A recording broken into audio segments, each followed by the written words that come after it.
Good morning, students.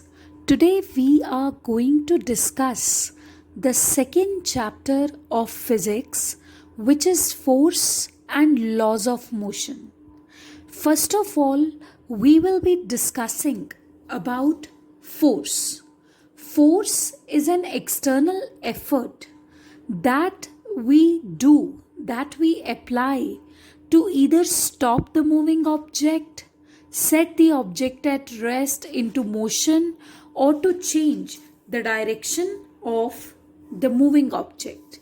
As an instance, see, have you seen that you would have to apply a force to move the object? See, this is the object at rest, okay? To move this object, you would have to apply a force. All of its own, it cannot move. It has to be applied a force so that it can move. So, what are the functions of force? Set the object at rest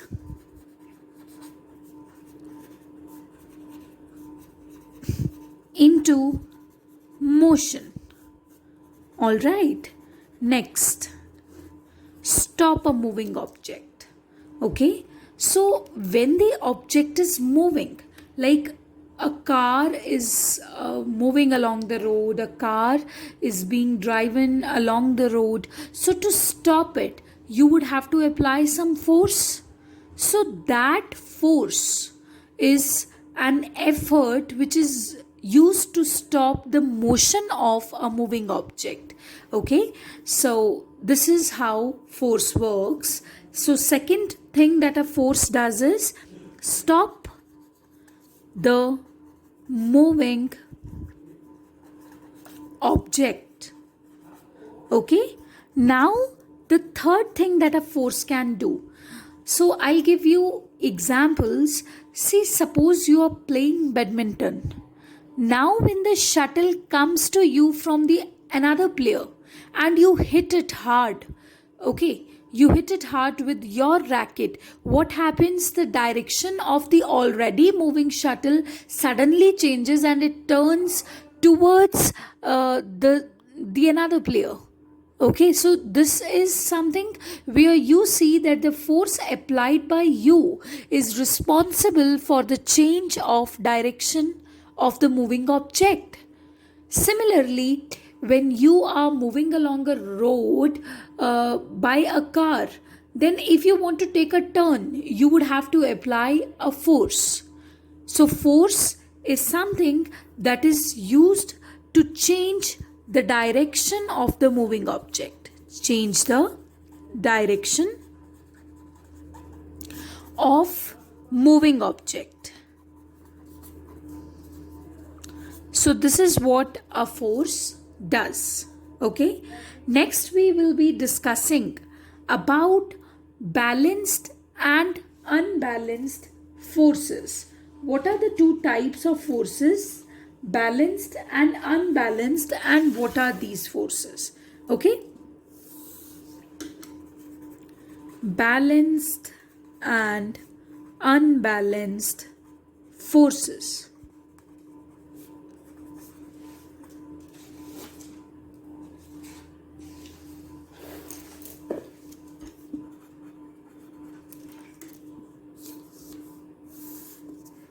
Okay. So, what are balanced forces? When the force is balanced by some other force, the net result is zero.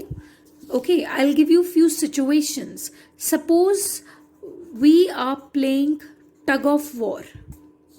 There are few players over here and there are few players in the other team, and this is the rope.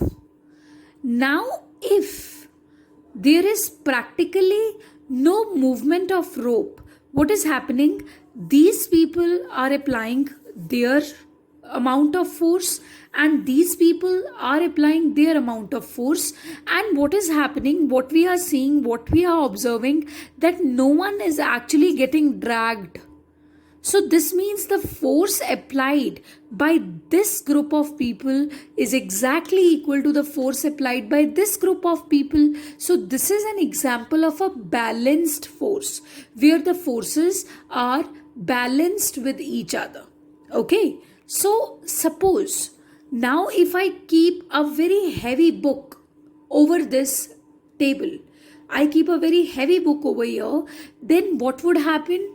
The book would have its weight, and that weight is a kind of force. So what is happening कि book एक force apply कर रहा है table पर, but still what we are seeing that the table is not pushed downwards, that the table is still stationary there. This means the table is also applying some force over it. So this is an example of balanced force. I'll draw the situation. See, suppose this is the table. Okay. And what is happening? You have kept a book over here. Now this book's weight would be acting like this, but still due to its weight, the table is not getting pushed downwards. The table is not experiencing any kind of deformation due to the weight of this book. Why? Because table is supporting this book.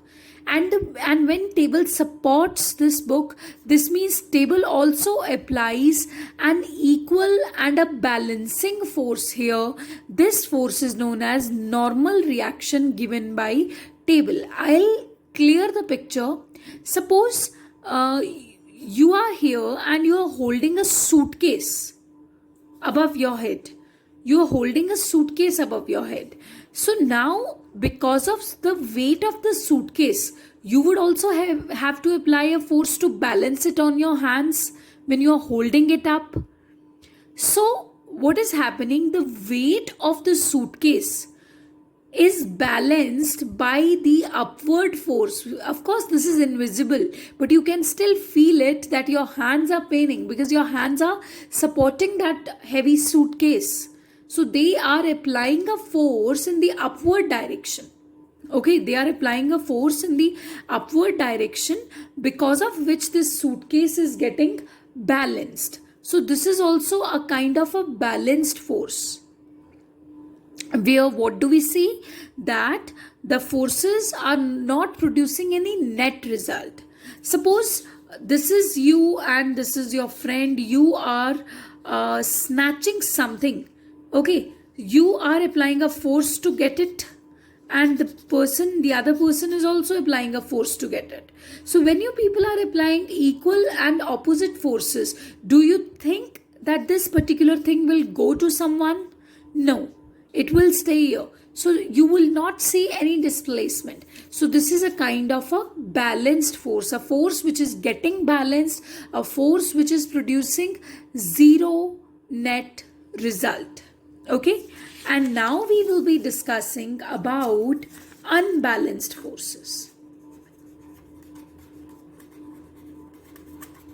Unbalanced forces are the ones which are not balanced, which do not produce zero net result. They have a net result ultimately. Suppose this is an inclined plane and you have dropped a ball on this inclined plane. The ball will roll and it will come down. Why? Because this is under the action of some unbalanced force which is moving it. Agar balanced force hoti yahan par bhi, the object would not have moved.